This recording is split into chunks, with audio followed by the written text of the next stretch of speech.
The anime started with our MC named Kai Sakuravento, who looks at the chained-up girl and he wonders if she's a demon or an angel. The girl asks him for help, but Kai can't believe that she would ask a human for help. Humans and other races have waged a fierce war against each other. This girl doesn't seem to know that, and Kai becomes frustrated because no one seems to remember what the real world is like. A look back shows Kai doing the normal thing he does where he monitors a graveyard. His friends want him to hurry up, but Kai takes it very seriously. In this world, there are 5 distinct races: the demons who are wielders of mighty magical powers, the celestials who are demihumans such as angels and elves, the spirits who are creatures that possess special kinds of bodies such as ghosts. There are also the mythical beasts that are colossal fierce monsters such as dragons. Then finally, there are the humans. A war waged between the 5 races, and it's incredibly important to make sure that another great war doesn't occur again. Kai belongs to the Urza Federation, and it's their obligation to observe the graveyard where the demons have been sealed away.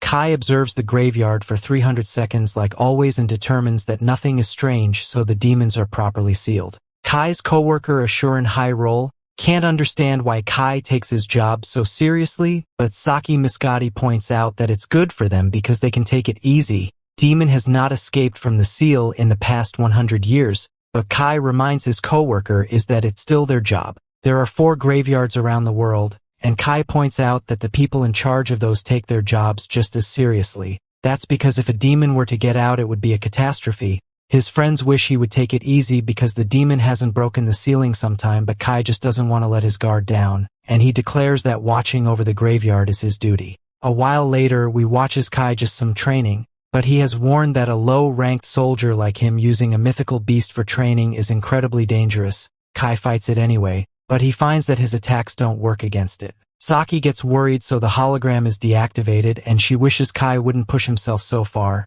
Kai thinks it would be pointless to train though, if he didn't risk everything. Saki actually kind of admires his determination, and she thinks that if he were alive during the Great War, his name would have gone in the history books. Kai would be like the prophet named Sid, but Kai can't see himself winning against a certain 4 heroes like Sid did. Saki describes each hero from each of the 4 races, and she couldn't imagine what they would do if they were still around. Thankfully, Prophet Sid was able to defeat them using the shining sword given to him by a god named Arsla Salaka. There is plenty of evidence that the 4 heroes existed, but there's actually no proof of the Prophet Sid. There are no pictures or videos of him. Saki changes the subject as their friend Jeanne is being promoted and she wants to celebrate. Jeanne is getting transferred to headquarters at just 17 years old, and she is the youngest person in history to be selected. She's an elite among elites, so they have to get her more than a bouquet like Ashuran suggested. Just then Kai received a message from Jeanne and Ashuran reads it out loud. Jeanne wants to meet with Kai, but she wants him to keep it a secret from Saki and Ashuran.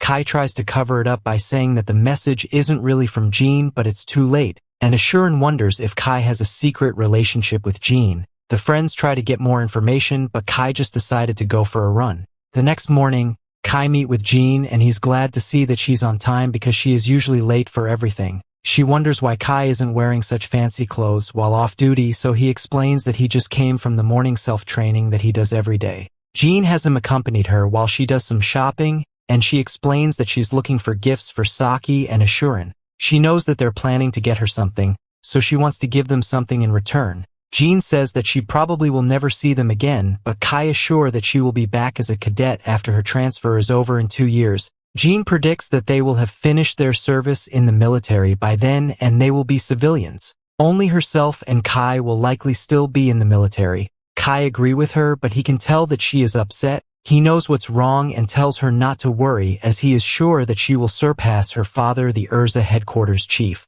The two continue enjoying the day, but Kai doesn't pay much attention to what Jeanne is shopping for as he is looking for something for himself. In the end, Jeanne thanks Kai for helping her pick out some good gifts. The two then discuss how Jeanne's father took Kai to inspect the graveyard when he was 10 years old. He wandered into the graveyard, and when he came home he told everyone how he saw Sid's sword. Kai has a memory of what it was like inside the graveyard and how he almost touched the shining sword. This was the day when Kai started talking about how important it is to make sure that the demons don't escape from the graveyard. Jeanne wonders where they will be in the future, but Kai points out that she will simply be back in 2 years. That isn't what she meant though, as she is talking about after that. Jeanne wants them to make a promise for the future, but Kai begins to panic as something strange begins to happen. Jeanne has no clue why he's behaving so strangely, so Kai begins to wonder if he's the only one seeing what's happening. Jeanne continues to talk like nothing is happening, but Kai is horrified as she is sucked up into a black hole. Just then, a mysterious voice announces that the world reincarnation has been activated, and it's time to execute the overriding of the world. Moments later, Kai snaps out of it to find himself in a dark and destroyed world. He is then startled with a gigantic and terrifying-looking demon appears before him. The fearsome beast uses a magic attack on Kai, and Kai just barely manages to survive by using his sword case as a shield. Kai can't believe that a real demon is standing in front of him, and it prepares another powerful-looking attack. Kai rushes to his sword and quickly loads some bullets into it. His weapon is pretty diverse, as he's able to fire bullets from it, and he cancels the demon's magic. The demon can actually speak, and it is shocked by Kai's cancellation ability. Kai explains he has modified elven bullets that are created using elven magic. The demon just continues attacking, but Kai shows his incredible fearlessness as he closes the gap between himself and the demon. Kai's sword is unable to penetrate the demon's skin, but he uses the opportunity to fire a shot at point-blank range. The exhausted Kai explains that the bullet he just used was the modified Drake bullet that reproduces mythical beast breath. It was his first time using it, but Kai is glad to see that he's able to move just like he does in training. This victory has made him confident that he can actually fight real-life demons. Just then, another demon appears and states how laughable it is that a human thinks that can defeat demons. Kai is impressed by how well the demon speaks human language, but the demon explains that the most effective way to give orders to a slave is by using its own language. Kai doesn't understand why the demon is calling him a slave, but there is no time to think. The demon says that Kai smells dangerous, so he prepares to eliminate him. Just then, someone rescues Kai by using a flashbang and they get away. This girl tells her group that the Wanderer has been secured and she has to know where Kai is from. Kai is shocked to see that this girl is Saki, but she has no clue how he knows her name. Kai reminds her that they are friends, but she has never seen him before and neither has Ashuran. Kai can't understand why they don't remember him, so he reminds them that they are from the same agency. They don't know what he's talking about, and they explain that there are simply soldiers of their resistance. Kai is now the one to be confused, so Saki goes on to say that they're with the human rebel army. This just causes more confusion, so Kai asks them to tell them everything about this world. Ashuran and Saki assume that he's just flustered from facing a demon. He must have forgotten things, so they try and help him remember. They explain that there was a great war of the 5 races and humanity lost. Kai is shocked, of course, because in his world humanity actually won. Ashuran goes on to say that they lost the war over 30 years ago, and cities around the world were taken over by the 4 other races. As for the humans, they're barely managing to survive while running and hiding. The 4 other races now rule the world, and they fight each other over territory. Ashuran and Saki then introduce Kai to the human city called Neo-Vishal. A group of humans took an underground space that was still intact and remodeled it into an underground city. The resistance protected people living there by fighting the 4 races. Kai wonders why the humans lost the Great War, but it's pretty obvious to Ashuran and Saki. They point to how powerful the demon he just saw was and explain that they attack humans in groups and the humans don't stand a chance at beating them. Not only that, but each of the races has a powerful boss that they refer to as a hero, and these heroes are incredibly strong individuals. All this sounds pretty familiar to Kai, so he wonders what happened to Prophet Sid, humanity's savior. Kai is shocked to hear that they have never heard of Prophet Sid, so he explains that he's supposed to be the human hero who defeated the 4 races. Ashuran correctly points out that if they had anyone like that, they would have to live underground like they are. Just then the main core arrives and Ashuran explains that there are several human cities around the world. There are resistance groups in each one, and they are overseen by the main core. The commander of the resistance is someone that has saved many lives, and Kai can't believe his eyes when this person turns out to be Jeanne, especially because everyone thinks she's a guy. Ashuran and Saki introduce Kai to the commander and they explain that his memory is a bit foggy. Jeanne begins to leave, but I can't take all this, and he stops her. He tries to remind Jeanne about who he is and how they were just shopping a few moments ago. Jeanne, of course, has no clue what he's talking about, and she assumes that he has her mistaken for someone else. Kai can't believe that she really doesn't know who he is, so he asks her why she's pretending to be a guy. Jeanne is shocked to hear this, and Kai reminds her that she wanted to surpass her father as his daughter. A soldier named Falin Ubikatasu stops him, and Jeanne decides to just leave. Kai's new friends worry about him and tell him that he should get some rest. That night, Kai looked through some historical documents and finds that the only records missing are those of himself and Prophet Sid. Just then Kai realizes something. If Sid never existed and humanity lost the Great War, then why did the graveyards is the only way the four races still exist? Then next day, Kai asks Saki, talking about the graveyards, she has never heard of them. Ashuran lets Kai borrow the car, which upsets Saki, but Ashuran says that it was just a reflex. Kai arrives at the graveyard and thinks about how this is his first time going alone. He's surprised to find that the blockade stone was removed, and he goes inside. The darkness soon turns to light, and Kai is amazed when he sees the shining sword sitting there. This proves to him that the legends of Sid must be true. Kai pulls the sword from the mantle, and a loud voice gives Kai the world coordinate key and calls it the Codeholder. Just then a giant shining door opens in front of him, and Kai hears a girl calling for help. Kai is shocked to see that he's not in the graveyard anymore, and he goes up some large stairs. At the top, he finds a ton of chains being used to restrain just one girl. Her wings look like they belong to both demons and angels, and the girl begs Kai to free her from the chains. The story continues. We see the girl says her name is Rinnne, but Kai can't be sure as she passes out. Kai doesn't think she looks like a demon, so he looks for a way to free her. Kai warns that she better not attack him after he frees her, but he finds that he is unable to break the chains. A more powerful attack fails as well, so he's out of options because he doesn't have another weapon. Just then Kai wonders if he can use the shining sword, so he says the words Codeholder. This causes his weapon to start glowing, and Kai is shocked to see that it transforms into Sid's sword. Using the sword causes massive damage, and the chains are easily broken. The girl is freed, but Kai is startled when she jumps away from him. She angrily screams for someone named Vanessa to come out, and she declares that she hasn't lost to her yet. She thinks that Kai is a wimpy little ranked demon that Vanessa sent to defeat her, so she attacks and demands him bring out Vanessa. Kai managed to dodge her first attack, but her second one is terrifying. Just then Kai hears a voice say that the Codeholder can sever fate. Kai uses the shining sword and shocks the girl as he slices right through her attack. Kai even surprises himself, and the girl demands to know what he just did. She still calls him a weak demon, but Kai shows her that he doesn't have wings or a tail. Kai asked her to start trusting him, so she apologizes. She has a serious grudge against demons, which makes Kairi realize that she must not be one. Kai wonders what race she is, but she doesn't think that's important. She thanks him for saving her life, and she even apologizes for attacking Kai, but she begs him not to ask about her race. They introduce themselves, and Rinnne explains that she doesn't know where they are. She was fighting Vanessa, and before she knew it, she was imprisoned in this place. Kai is shocked because Vanessa is the hero of the demons, and she is known as the Dark Empress. This means that Rinnne is really strong, and she confidently declares that she could wipe out a whole army of demons. Rinnne is amazed by Kai for canceling her magic, but they are interrupted when a monster appears. This monster sounds like a robot as it announces their threat level to the new world is determined to be the worst. They barely manage to dodge the monster's attacks, so they decide to just run for their lives. Getting away proves to be difficult as the monster is able to teleport itself, and it captures Rinnne.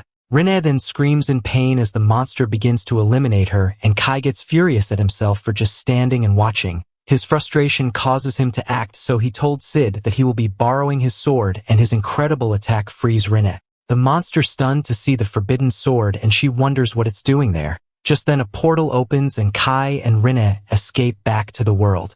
Rinnne expresses how scared she was and reveals that this is the first time anyone has ever done something like this for her. She was told by the Celestials, the spirits, and even the mythical beasts that she is not one of them. The demons were the coolest to her, as they called her an unsightly abomination. This is what caused her to get into a fight with Vanessa. Kai can relate because no one remembers him, and he feels like he's all alone in this world. Kai says that his world was totally different because in this one demons have taken over all the cities. Just then Rinnne explains that in her version of the world that demons haven't taken over. Just before her fight with Vanessa, the demon started saying that the hero of the humans had just arrived. Kai is in disbelief as he thinks that this is Sid, but Rinnne doesn't know who he was. Kai is still relieved because Rinnne seems to remember some history he does. Kai thinks that they're pretty similar, and Rinnne just happy to hear that because no one has ever said that to her before. Outside, Rinnne collapses and Kai offers to take her to the underground city.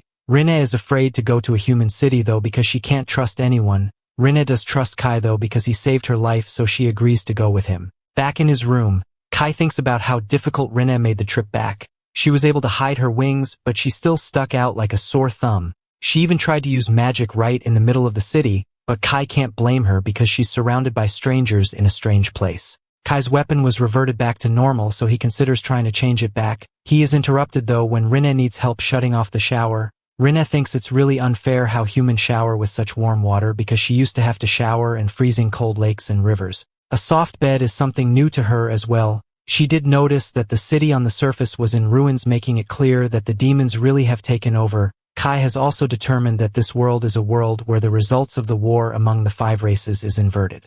Rinne simply says that they need to escape this world and return to theirs with the correct history, but Kai isn't sure there's a way to do that. In the middle of the night, Rinne wakes up and wants that the demons have arrived. The city comes under attack and citizens are told to immediately evacuate to a shelter. It's an enemy race invasion and Kai emerges to see how terrifying things are. Kai knew that this version of the world was in bad shape, but seeing how far humanity has been cornered makes him realize how dire the situation is. What's worse is that there is no one who can save humanity. Rinne holds on to Kai, but he apologizes and tells her to let him go. He has realized that there's only one person in this world who can play the role of Sid, and that is him. The demons continue to terrorize the city and all attacks against them fail. Saki is sent to get a more powerful weapon, but she quickly finds herself in danger. A demon's about to eviscerate her, but Kai manages to save her just in time. Saki is shocked when Kai tells her to use water against these demons, and he explains that the water makes it hard for them to fly. Just then Ashuran is the one to be in danger as he starts getting turned to stone, but Kai rescues him as well. Kai comes under the attack of 2 demons, but he masterfully avoids danger and Rinne backs him up with a magic attack. Kai impressed by how powerful she is, and she declares that she wants to fight alongside him. Kai's friends have never seen attacks like the ones Kai used, so Kai explains that he came from a world where humans won the Great War of the 5 races. His fighting style and the bullets he uses come from that world. His friends find that hard to believe, but they're interrupted when the report reveals that 2 demons escaped. This means that the demons were just scouting the city and will likely return with even more demons. They need to report back to the rebel army headquarters, so they ask Kai to come with them. Kai is hesitate at first, but his friends are assured that it won't be a problem because of how powerful he is. The headquarters is located in the royal capital. The royal capital was destroyed, but this makes it the perfect location because the demons would never expect the headquarters to be in a place that was ruined. Kai then learns that Jeanne took over as the leader of the rebels after her father retired from an injury. Kai meets with Jeanne and the other leaders, but they find it hard to believe that he's from another world where humanity defeated the demons. It's so unbelievable that some members get upset. Kai then reveals that in his world he was childhood friends with Jeanne, and that is why he acted like they knew each other before. Kai mentions some names that seem to bother Jeanne, so she ends the meeting. Later, Kai is told that Jeanne wants to meet with them again in secret. Kai's information on the demon's weakness to water was incredibly helpful, so they might believe what he says if he continues to be correct. Kai then meets with Jeanne and she reveals that he was right. She is a girl. The only people that know she is a woman though are Falin and a few veteran executives. It turns out that the names Kai mentioned earlier were the nicknames that Jeanne used for her father and grandfather. It's pretty convincing when it comes to Kai being from another world, but Jeanne's still skeptical. Kai's knowledge and battle skills could be useful though, so trusting him is worth the risk. Jeanne then reveals that she needs his help. They're planning to team up with the other cities to surround them, repel the demons that try to invade them. If they succeed, then they won't have to abandon their city. Rinne fears ever retaliation will only draw more demons to the city, and if a high-ranking demon decides to show up, then it could blow away the entire city with just one blast of its magic. Jeanne gets frustrated as she already knows all this, but has determined that they have no other choice. Kai shocks everyone though when he suggests that there's only one demon they should be aiming for, and that is the hero of the demons, the Dark Empress Vanessa. Jeanne can't believe that he's really suggesting that because Vanessa is an absolute monster. 30 years ago, she wiped out the capital's defense force and occupied the government palace all by herself. Kai knows just how dangerous she is, but he also knows that the only thing that's going to work on a monster like her is Sid's sword, the Codeholder, because of how dangerous his idea is. Kai suggests that he and Rinne will be the only ones to fight Vanessa directly. He explains that in his world, a man named Sid defeated Vanessa all by himself. Jeanne wonders if Kai is able to do the same, but he's just hoping so. Jeanne then wonders why Kai's doing all this for. and he agrees that it sounds pretty crazy for him to put himself in such danger for a world that he doesn't belong to. However, Kai has given it a lot of thought. His friends thought so hard for their lives, and he wouldn't be able to escape and return to his world if he didn't do something to help them. Kai goes back to talking about his plan and explain that demon forces are mostly deployed near the border because they're looking out for the other three races and not worrying too much about the humans. The demons near the royal capital likely only makes up for about 10% of the demon force. While he fights Vanessa, he would like the rebel army to keep the other demons occupied. Jeanne is confident that they can keep the demons busy for a couple hours, but she is sure that a lot of lives will be lost in the process. Just then Falin reveals that behind the palace there's a private underground shrine line that the royal family used as refuge. No one knows about it, and Jeanne's father was the one that came up with the idea to use it against the demons. At the time, there was no one strong enough to fight the demons, so he gave up on his plan. Jeanne's father likely did until Jeanne, because he didn't want her going through with such a reckless plan. Jeanne can't believe that Falin kept this a secret, and Falin admits that she has found herself trusting on Kai's abilities as well. There is no time to hesitate as the demons are likely preparing to attack, so Jeanne declares that it's time to challenge the hero of the demons and take back the Urza Foundation. As the group prepares for their mission, Rinnne thinks about how much she hates all the races and how she hates herself the most because she's made of all the things she hates about the races. Kai is the only person that ever embraced her, so she hopes that he doesn't die on this dangerous mission. The rebel army then heads to the government palace through the underground passage. While the main forces keep the demons occupied, the plan is to free any captives in the capital and to defeat Vanessa. Saki can't believe that the four of them have to be the ones to confront Vanessa, but Kai says that they're the only people he trusts to back him up. This doesn't make Saki any less scared, so Rinnne promises that she is strong enough to beat anyone other than Vanessa. If she ends up facing Vanessa alone, then Rinnne declares that she would just self-destruct and take Vanessa with her. Ashuran fears that they will be detected by the demons, but Kai explains that the demons are really only sensitive to magic. Humans don't have magic abilities, so it should be harder for them to be noticed. Ashuran is so nervous that his hands are shaking, but he knows that if they defeat the demons they will be the talk of the world. They will be praised and maybe even rewarded. After a long drive, Jeanne gives an inspiring speech to her rebel army. She points out that they have been fighting the demons for as long as anyone can remember, and it's all been in preparation for this day. Jeanne declares that it's finally time for them to crawl out of their dark basement and have their voices heard. Everyone cheers in agreement, so Jeanne leads the charge to the surface. There, Kai is shocked to see what the government palace looks like as it is forming with demons. One demon uses a magic attack, but Kai has seen it before and he lands a counter shot. He is able to quickly finish it off, but several more demons show up. Kai and Rinne signal to each other like they know just what to do, and they use a powerful combination attack to wipe out a swarm of demons. Everyone is amazed by the attack, so Kai explains that he used a bullet manufactured in his world to combat groups of enemies. Kai decides that it's time for him to look for Vanessa, and he will start on the top floor of the north side. The north stairs have collapsed though, and they will have the breakthrough templates of stairs on the south. Jeanne then gives directions to the other groups. Group 1 is in charge of making sure that no demons get into the palace, and Group 2's job is to rescue the prisoners underground. On their way up the stairs, Falin reveals that she didn't see Kai pulled the trigger on his weapon when he launched his attack against the swarm of demons. There is no way the attack could have come from his gun. So Falin begins to suspect that Kai isn't telling them something about Rinnne. Jeanne interrupts their conversation though and brings up how Kai will be challenging Vanessa one-on-one. She hopes that Kai won't go back on his word, and he assures her that he won't. Just then Rinnne spots a little imp and it summons a large demon. This demon is clearly very dangerous as it attacks a guy in their group, but Falin springs into action to slice the demon's fingers off and she saves the guy. Falin tells the others go ahead as you can easily handle this beast, so Jeanne says that they will see her again at the top. Elsewhere, we see that the mission is going well as Group 2 makes contact with the prisoners and Group 1 fights off some demons. Back with our group, everyone gets worried when an attack is aimed right at Jeanne. Jeanne is completely unharmed after it hits her though, and she explains that she is wearing elven armor.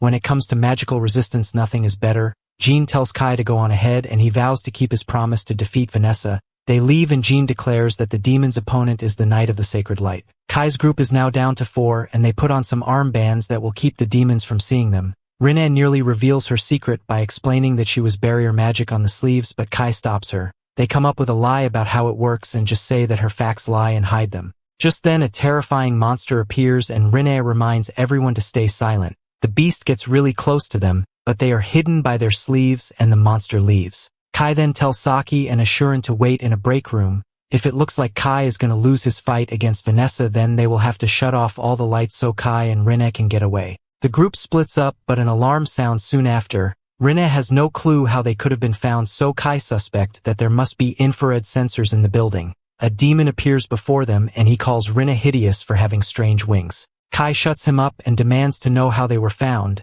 The demon reveals that it was Vanessa's idea to use the human surveillance system. He explains that Vanessa was actually pleased to see the humans invading and she is curious to know why they decided to end their lives this way.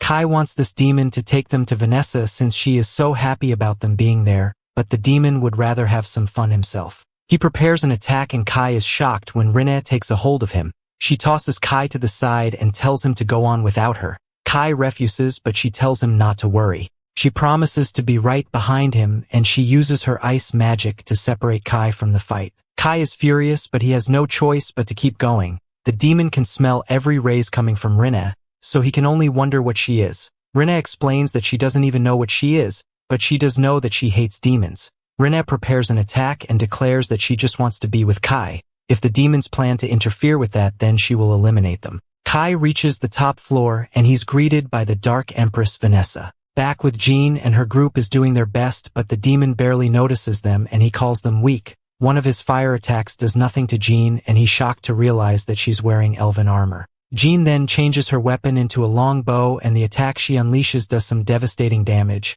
The demon still can't believe that she used elven and angelic magic items because if they are used by humans and capable of magic, then it will chip away at their life source. The demon mocks her for sacrificing her life, but she puts an end to his life. Jeanne doesn't regret her decision at all because it's the kind of resolve a human needs in order to defeat a demon. Her sacrifice is also nothing compared to facing off against a demon hero like Kai is doing. Just then another terrifying beast will instant take Jeanne's life, but Falin arrives to rescue her. The demons know just how dangerous Falin is, as they call her Dragonar. This situation outside is getting worse and worse, so the girls determine that everything depends on Kai's fight against Vanessa. Back with Kai, Vanessa reveals that she is a succubus. She offers to love Kai, but Kai points out that the only thing she actually loves is slaughter. Vanessa mistakes him for the warrior that wear his elven armor, but Kai explains that he is someone who comes from a world where his three claims her defeat. She refuses to believe that such a world exists, and she is even more shocked when Kai tells her that humans were the ones that won the war of the races.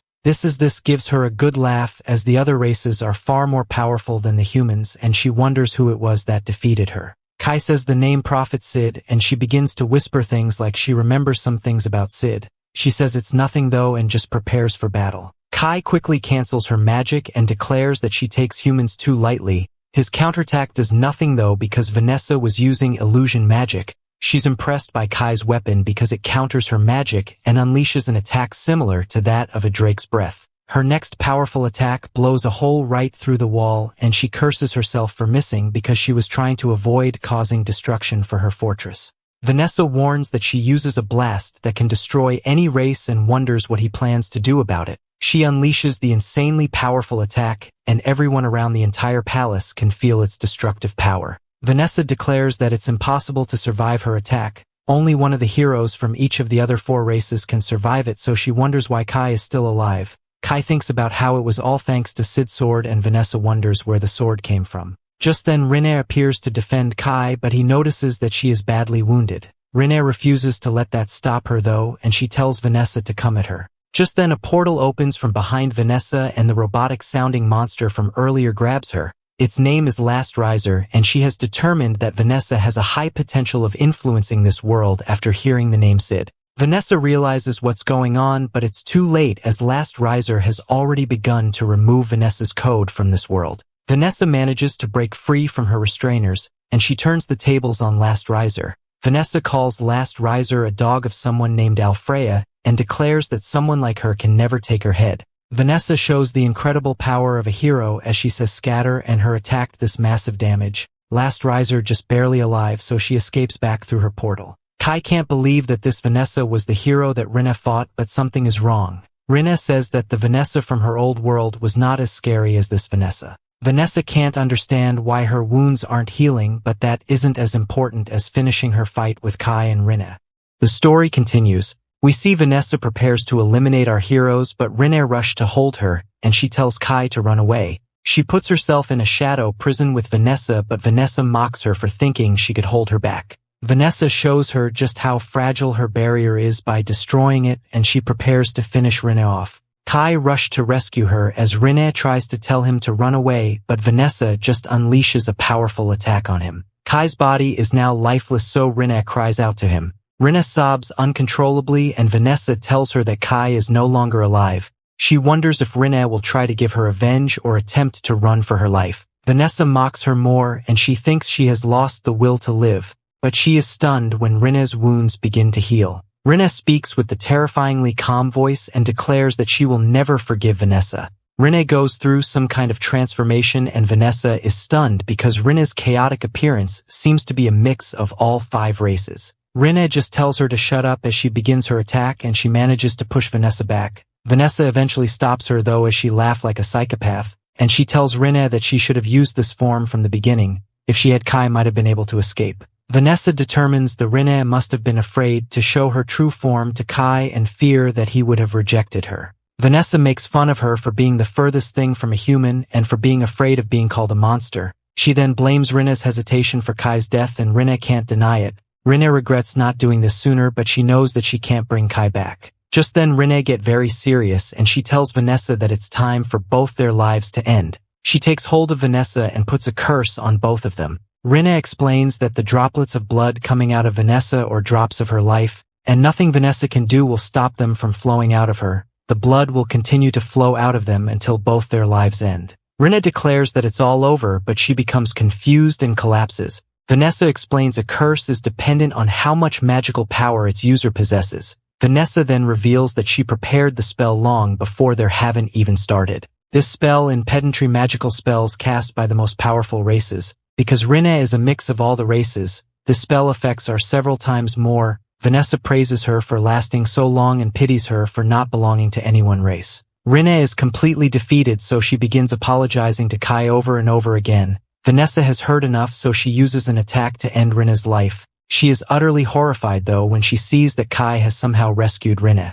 Kai thanks Rinnne for holding on while he was unconscious, and she wonders if she is dreaming. Vanessa points out that what no human could possibly survive after being hit by her explosive magic at such a close range, and Kai thinks about how he was once again saved by Sid's sword. Vanessa shocked to see that he wants to challenge her again, so she tells him to know his place. She reminds him that he's just a piece of trash that got lucky, and he had to crawl back while Rinnne fight for him. This backfires though, as Kai declare that is why he must defeat her. Rinnne risked her life fighting Vanessa, so Kai declare that he must show the same determination. Vanessa wonders if he has something up his sleeve as well, and she explains all humans she has fought proclaimed that they were show strength of the humans. However, they all turned out to be liars. Vanessa lists the heroes of each race and explains that she actually acknowledges them. However, when it comes to the humans, there is no hero. Vanessa wonders if Kai wants to take this title, but Kai says that he has no desire to become humanity's hero. Kai does intend on showing her something, so she wonders if he will show her the strength or potential of the humans.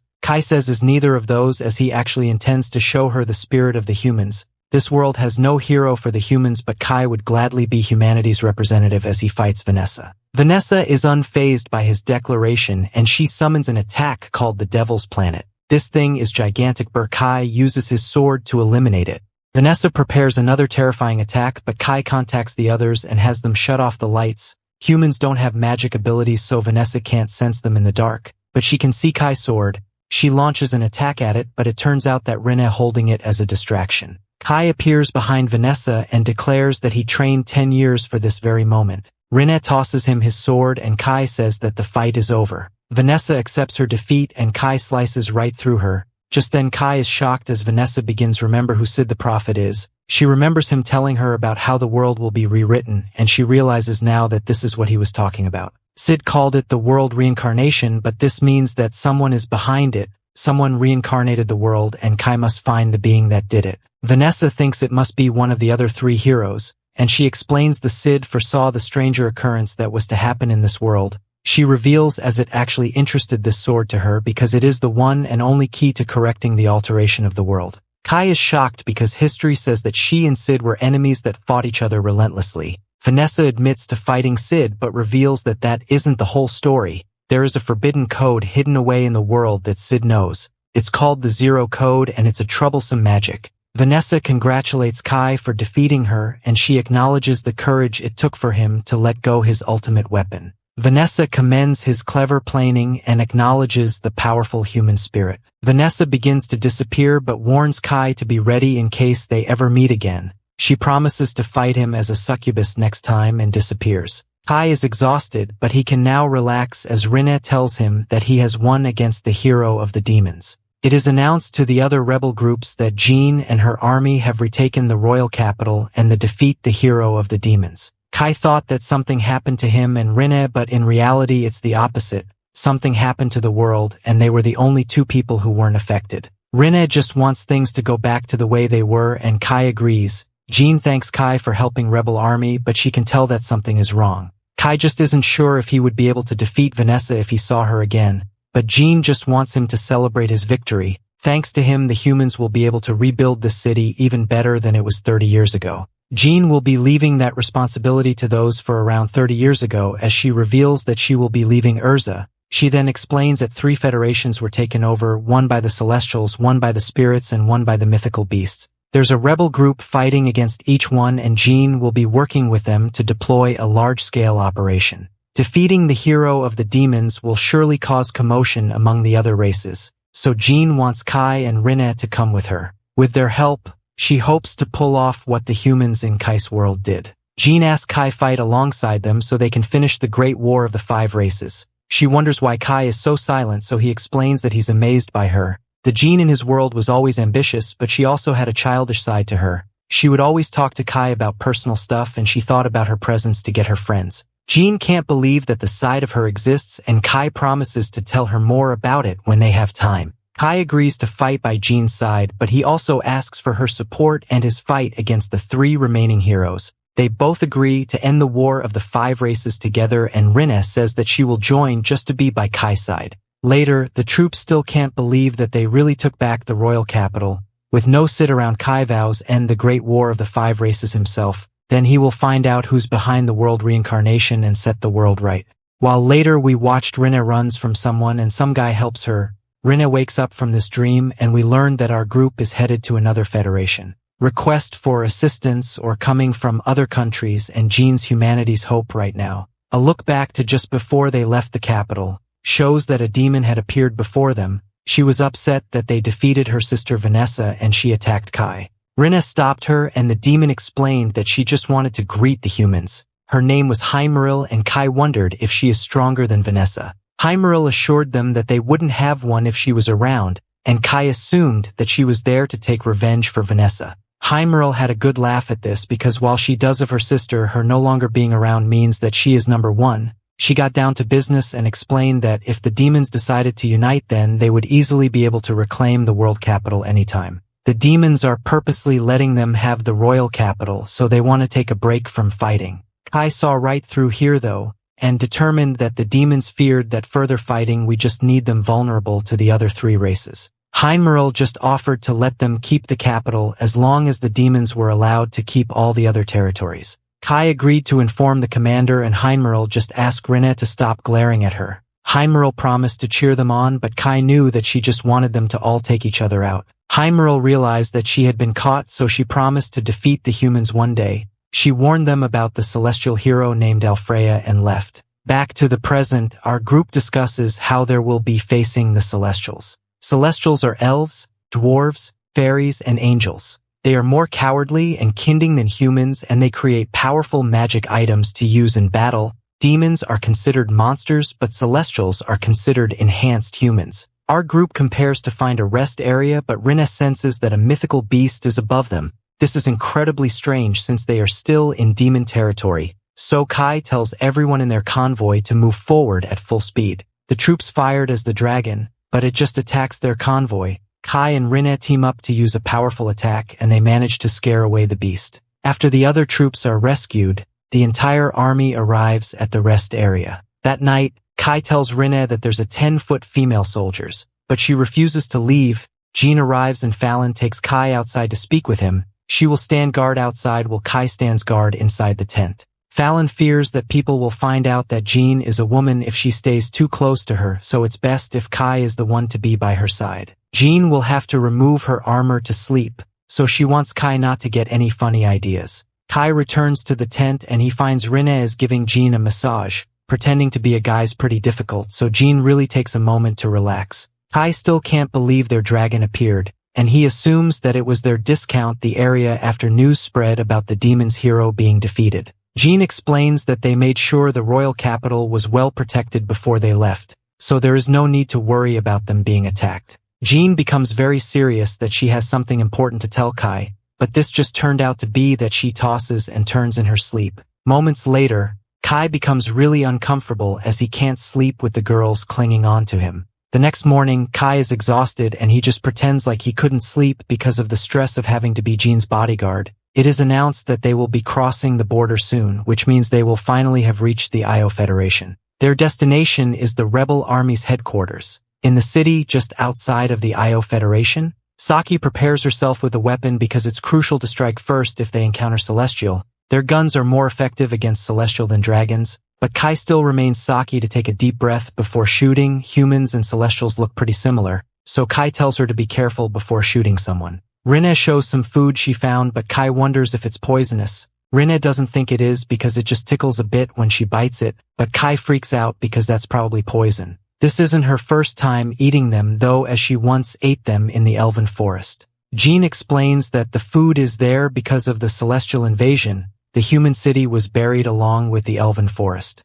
Just then our group notices that they're being welcomed by civilians. The Io rebel army advisor greets them and introduces himself as Zephin. They received the news of Kai defeating the demon hero and it has given all the troops a lot of hope. Zephin has some sort of passive Falin, and he's surprised to have lived long enough to see her again. They then all had to see the Io rebel commander named Dante. He is a descendant of some royal family, so he calls himself an emperor. Falin knows all about this guy and she explains that he's very envious and suspicious and obsessive. Because of this, he sees Jeanne as a threat. Their group is greeted by the commander's assistant named Cubery, and she explains that she must be present anytime anyone wants to speak with the commander. Commander Dante complains about them being late, so Jeanne explains that they had to deal with the dragon. This rude guy doesn't want to hear any excuses and he just gets right down to business. He knows that Jeanne's army defeated the demon hero, so he assumes that she intends on taking even more glory by steering his Io rebel army. Jeanne explains that the Io army requested her assistance, but Dante had nothing to do with that. His assistants called for help without his permission. Jeanne points out that the Celestial need to be eliminated and it doesn't matter who takes the glory. She offers some advice to Dante, but he gets insulted because apparently emperors don't need advice. Jeanne gives it anyway and explains that they won't be the ones who decide what honors are awarded after defeating the Celestials. The people will decide, so all they can do is behave in a way that's worthy of respect. Afterwards, Zephin shows everyone on map of the uncharted territories that the Celestials reside in. They don't know where the hero of the Celestials is, so everyone is shocked when Jeanne declares that she will lead the search. Dante is clearly upset, but Jeanne still asks if she can borrow his army's elite soldiers. Dante mocks her for going to the front lines, but she explains that she's choosing to lend her life to those that are continuing to fight on this land. The troops are in awe of her, but Dante is clearly not happy. That Rinnne eagerly waits for dinner to be ready, but the others wonder if the soup she made that will really be eatable. Ashuran starts talking about the assistant thing met earlier, but this made Rinnne feel uneasy. The next day, Jeanne and troops arrive at the elven forest. Back at base, Dante still thinks Jeanne is a man and he hates her reckless Jeanne is. Cubery of course agree with him by saying that generals should remain at the rear camp while commanding the army. Cubery tells the commander not to stress about Jeanne and his recklessness, and Dante commands her for being his only proper subordinate. A while later, Jeanne returns to the base with enough information to create a map. With the scouting done, they can have a strategy meeting the next morning. Falin is upset that Jeanne went on an expedition without her, but Kai points out that she did it to give the trust of the Io rebel army. They have their strategy meeting the next day and everyone gasps when Jeanne reveals that they found celestial footprints near some petrol routes. She wants to explore the celestial territory again so they can plan an invasion strategy, so she asked everyone for their cooperation. Rinnne eagerly wants to fight some angels and elves, but Jeanne warns against carelessly stepping into enemy territory. Rinne agrees to wait, but she notices that she hasn't seen Kuberi around. Dante isn't around either, but Kai just assumes that it's because he doesn't care much about being on the field. Elsewhere, Dante is busy getting hammered and reading about Jeanne taking charge. Kuberi has a solution though and explains that Dante just has to achieve something greater than Jeanne. She hands him a note with what she has in mind and declares that if he is successful then he will get his glory back. Later,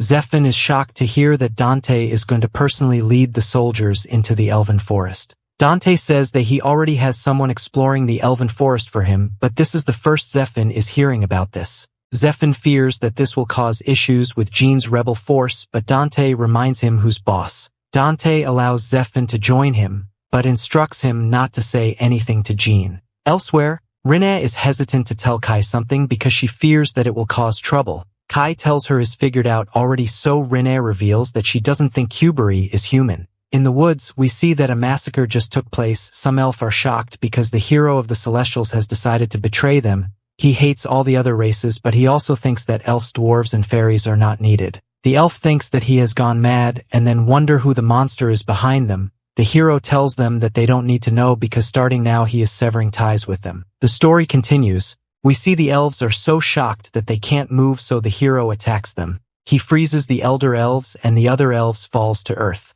A while later, she wakes up in a panic and she has some kind of telepathy that lets her hear the other worried elves. They desperately want to know where the elder is, but she clams them down and tells everyone to gather for a meeting. Her name is Reincarnated and she is told that her group has captured some humans. Look back at our group reveals that they haven't been able to contact Dante since the day before. It was pretty strange for him to charge into the forest, so Kai assumes that he was instigated by someone. He predicts that Kuberi is an elven spy since elves can easily disguise themselves as humans by hiding their ears. There may be other elf spies in the army, so Jeanne decides that they will have to investigate themselves. They eventually find the scene of a battle, which makes it clear that Dante and the others fell for a trap. The trap seems pretty obvious, because it's just a giant magic circle, but Kai reveals that the real trap is above them. The trap is hard to see because of the sunlight, but Kai has previous knowledge from his old world about how elves like to use multiple traps all at once. Just then Rinne whispers to Kai that she senses something nearby,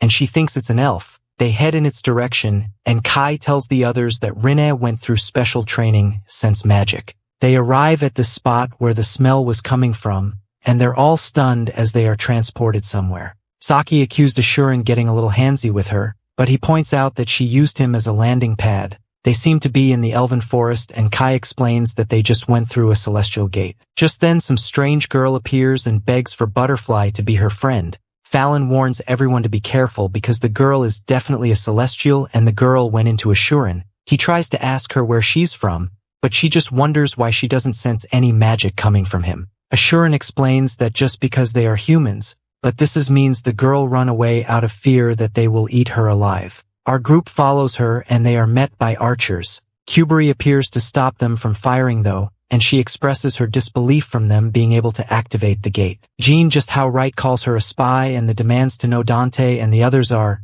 Kuberi reveals that they are alive, but they have inhaled the pollen from some paralysis plants, so they won't be able to move for a few days. Jeanne demands that she release the hostages, but Kuberi has a request first. She acknowledges that they defeated the hero of the demons, so Kuberi asked them to fight the angels for her. Our group is shocked because they're both celestials, but Kuberi explains that the angels have betrayed them. Our group is taken to see Reincarnated, and she explains that they were the first humans to ever enter the elf village. Reincarnated can tell that Jeanne is wearing elven armor, so Jeanne experienced that she retrieved it after defeating some demons that stole it from celestials. Reincarnated let it slide because Jeanne didn't steal it from an elf herself, and she proposes a contract to them. Reincarnated agrees to free the hostages, but in return she wants him to rescue the great elder from the celestial hero named Alfreya. Kai is familiar with the name, but Reincarnated says that Alfreya has changed. He was always warm and gentle, but for some reason he demanded that elf, dwarves, and fairies become servants to the angels.